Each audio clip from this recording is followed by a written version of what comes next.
आश्विन शुक्ल पक्ष षष्ठी आज माँ कात्यायनी का दिन है। तो कुछ इन्हीं पर कुछ चर्चा हम आज करेंगे।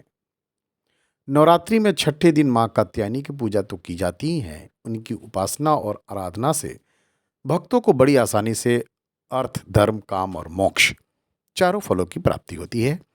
उसके रोग, शोक, संताप और भय नष्ट हो जाते हैं। जन्मों के समस्त पाप भी नष्ट हो जाते हैं। इस देवी को नवरात्रा में छठे दिन पूजा जाता है। कात्य गोत्र में विश्व प्रसिद्ध महर्षि कात्यायन ने भगवती परंपरा की उपासना की, कठिन तपस्या की। उनकी इच्छा थी कि उन्हें पुत्री प्राप्त हो। माँ भगवती ने उनके घर पुत्री के रूप में जन्म लिया, इसलिए यह देवी कात्यायनी कहलाई। इनका गुण शोध कार्य है, इसलिए इस वैज्ञानिक युग में कात्यायनी का महत्व सर्वाधिक हो जाता है। इनकी कृपा से ही सारे कार्य पूरे हो जाते हैं। यह वैद्यनाथ नामक स्थान पर प्रकट होकर पूजी गई हैं। माँ कात्यायनी अमोघ फलदायी है। भगवान कृष्ण को पति रूप में पाने के लिए ब्रज की गोपियां ने इन्हें की पूजा की थी।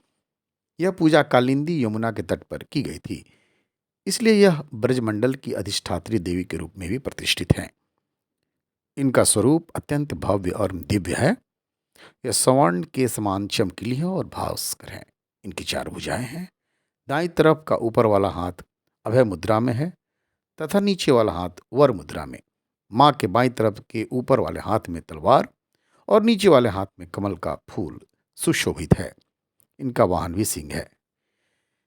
कहा जाता है कि इनकी उपासना और आराधना से भक्तों को बड़ी आसानी से अर्थ, धर्म, काम और मोक्ष चारों फलों की प्राप्ति होती है।